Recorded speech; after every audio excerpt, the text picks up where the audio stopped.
So, Patrick, today's the day we're launching the first annual Total Business Ethics Day. And on this occasion, some young colleagues have sent some questions for you. So I hope you're ready for the first one. It's about human rights. That's right. In countries where human rights are at risk, how can a company determine whether or not it is acceptable to operate there? In such case, what can we do to promote human rights? That's an excellent question. I think just maybe to remind the basic principles in which we operate in Total for me. We can operate in all the countries where it's not forbidden by United Nations. United Nations are sometimes deciding veto against some country because they do not respect some human rights. So that's the first point. The second condition is that in each of our operations, we must ensure that we can work according to what is written in this book, which is a code of conduct of the company. So we want and we have to ensure that each of our operations in any country where we can work according to United Nations regulations, we can work according to our standards, which are international human rights standards.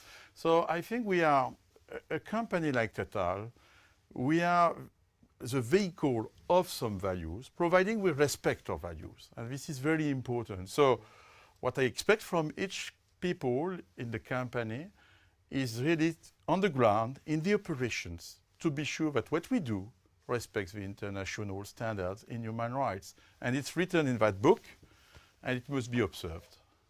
And I think you've dealt really also with Nzinga's second part of the question, which is what is the role of an international company as far as promoting human rights is promoting, concerned? that means putting into practice the human rights standard. It's not just, this book is not just a declaration which is above our head, which means that in any case, if you observe in our operations anything which for you does not respect international human rights, you have to go to your manager and to speak up and don't keep it for you. Thank you. And let's remind all our colleagues that today we're launching the new edition of the group Human Rights Guide.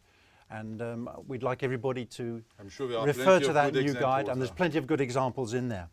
So now we'd like to turn to the important issue of dealing with corruption risks. Here's the next question. There's a recurrent question we are faced with. In countries where corruption risks are well known, is it realistic for Total to be competitive up against less conscientious competitors? Very pragmatic question. Yes. The answer is obviously yes.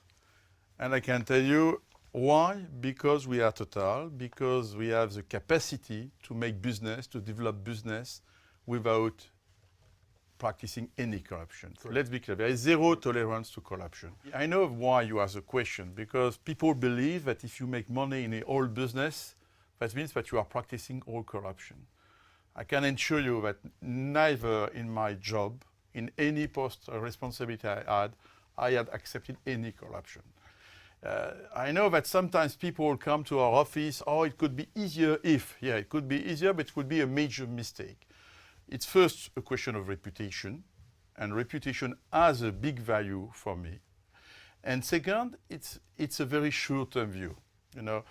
One of the advantages to be a large corporation like Total, the size of some states, is that you have to behave as being at the right level to promote this value. I mean, we are able to make our business, to promote our technologies, to promote our know-how, to promote our business skills without any corruption. We must be a sustainable company. Sustainable is not a question of environmental matters. It's also a question of reputation. Sue's question was, I think, dealing on the fact there can be tension perhaps between long-term strategy and this short-term need to deliver on projects whilst reducing costs. I will tell you, it's just a question of being stubborn and patient. Yes. I remember I was I will not name the country, but I had a young negotiator in upstream who was trying to obtain an exploration license in a country. And after 6 months, he came to my office, it's complex, where is the black box? I answer, what do you mean? There is no black box. So, sorry, either you are able to obtain that license by your own effort, by your conviction, because you bring the technology, you bring financing, the value proposal of Total is accepted by the authorities of that country, or then we give up. And it's a question of patience.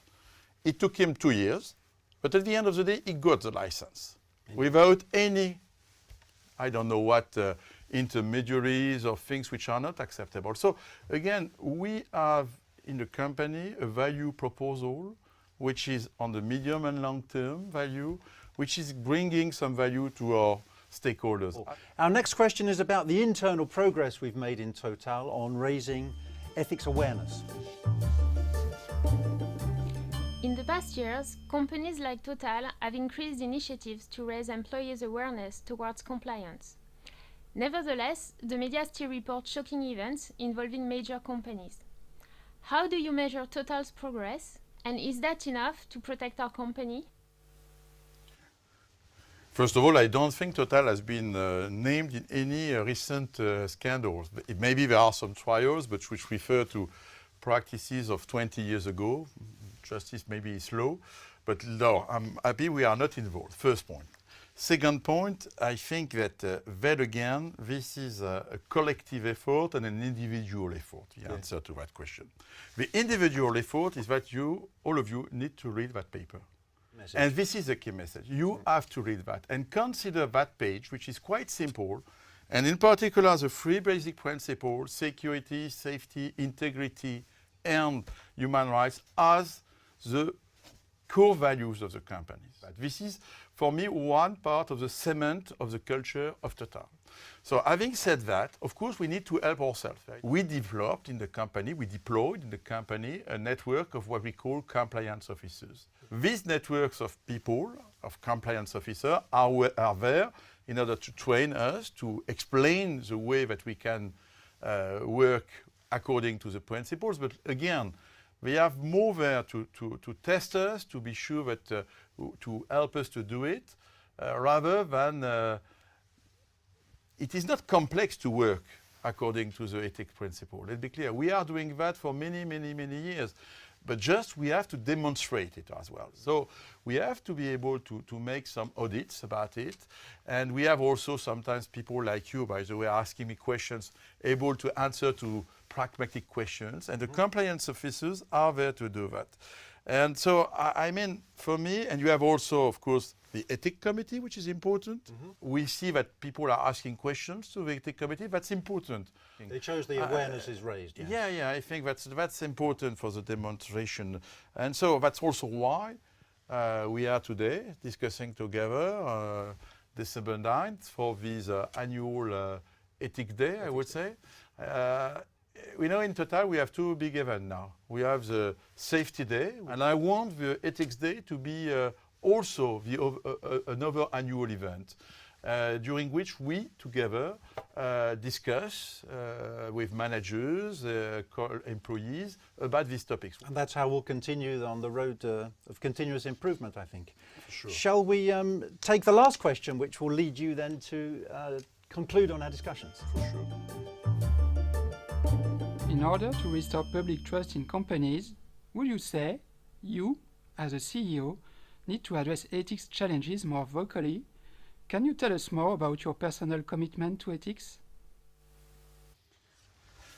Yeah, I think it's when you become CEO of Total, you discover that you have a public voice, not only internally but externally. Yes. And that's what the message that you deliver influence the image of the company, but not only the image, the expectation from the company. That's very important.